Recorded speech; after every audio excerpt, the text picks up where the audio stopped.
Hello, FHS! March is Women's History Month, and Panther News will be celebrating the contributions and achievements of women all month long, so stay tuned. Here are today's top stories. FHS is set to begin pool testing on Monday, March 8th. Pool testing is a new way of testing for COVID-19, and it's exactly what it sounds like. A group of 10 to 24 students will do their own swab tests that will then be pooled together. If the combined sample tests negative, everyone in the group is negative. If it's positive, the group will quarantine until they are each individually tested. If your parent or guardian signed the consent form, you are eligible to sign up for the weekly testing and help make our school a safer place. There are 2 ways to sign up. Contact the main office to get a paper copy of the form or sign up electronically at Project Beacon's website. If you want more information, there's a newsletter on the FHS website.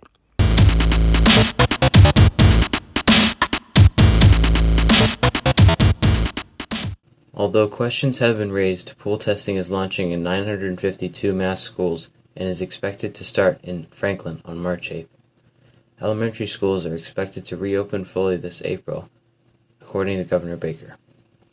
Leaders are urging school districts to reduce social distancing guidelines from 6 feet to 3 feet, the minimum distance. Governor Baker also cited a dramatic increase in mental health problems among students as a reason to mandate full-time in-person learning. He announced this Tuesday that the state would move to require elementary and middle schools to fully reopen this spring. We will be updating you with new information each week. After months of waiting, the COVID-19 vaccine is now in phase 2 of distribution and is now eligible for essential workers, those 75 and older, and those 16 and older with 2 or more certain medical conditions. So you may be wondering, when will I be able to receive the vaccine? Most likely, those 16 and older will be able to receive the vaccine in the upcoming months of spring and summer. We are unsure of when the vaccine will be available for children under 16, but it is rumored that the goal for the vaccine to be available for children under 12 won't be for another few months. If you are eligible for the vaccine, you can make an appointment and get them at Gillette Stadium in Foxborough. So get ready, Franklin High, because for those turning 16 this spring, you might just get a vaccine with your presence. The FHS Virtual Art Show is available now on the FHS website. The projects range from drawings and photos to videos and Panther news clips, so check it out. All the art featured is amazing, and you might even see art by someone you know. It's never too late to join Panther Book. You can be a writer, photographer, or both. The club meets virtually every Tuesday morning at 7. Be sure to join the Google Classroom with the code shown. More information can be found on the FHS website under the Students and Families tab. And if you have any questions, feel free to contact Mr. Layton, the club's advisor. We hope to see some new faces in the club soon. Interested in helping educate and advocate for students' mental and physical health at FHS? Students Against Destructive Decisions is always looking for new people to join and contribute to the conversation of students' choices and the effects of those choices. Join the Google Classroom with the code on the screen. Our next meeting is March 11th. You can also reach out to the club advisor, Miss Smith, for any more questions you might have. Hope to see you there. Franklin football is back. The boys started with helmet-only practices last week and moved to full pad practices in the coming weeks.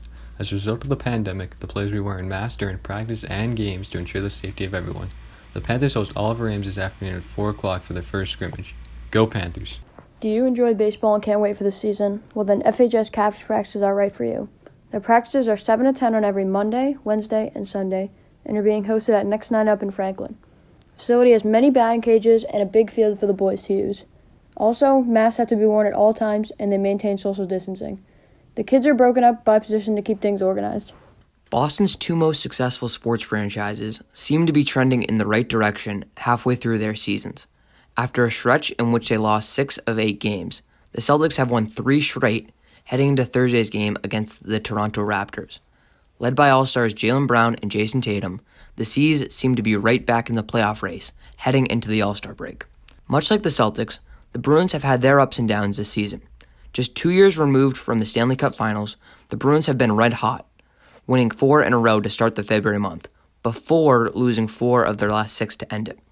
With a 2-game series against the East-leading Washington Capitals coming up, the Bruins are looking to turn golden as the playoffs creep closer.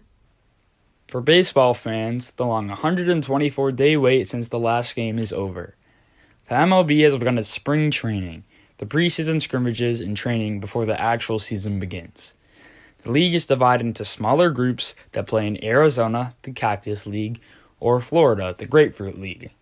As of noon on Wednesday, March 4th, the Chicago Cubs are in first place in the Cactus League with a record of 2 wins and 0 losses, while the Miami Marlins are in first place in the Grapefruit League with a record of 2 wins and 0 losses. The hometown team, the Red Sox, playing at JetBlue Park in Fort Myers, Florida, have a record of 1 win and 2 losses and are in 10th place in the Grapefruit League. Check Twitter for more updates on more games happening in the upcoming weeks. The college basketball conference tournament starts soon, which will show who's good enough to play in the NCAA March Madness tournament. Next Wednesday, the conference tournaments will begin.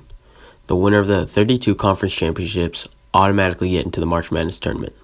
The last 32 teams will be decided based on who won the 4 playing games and who were the best teams that didn't win their conference championship. That's all the news we have for today. Remember, you can submit your own FHS news and announcements by filling out the form on our Panther TV Twitter account. You can also find it at the top of your Chromebook's homepage. Thanks for watching!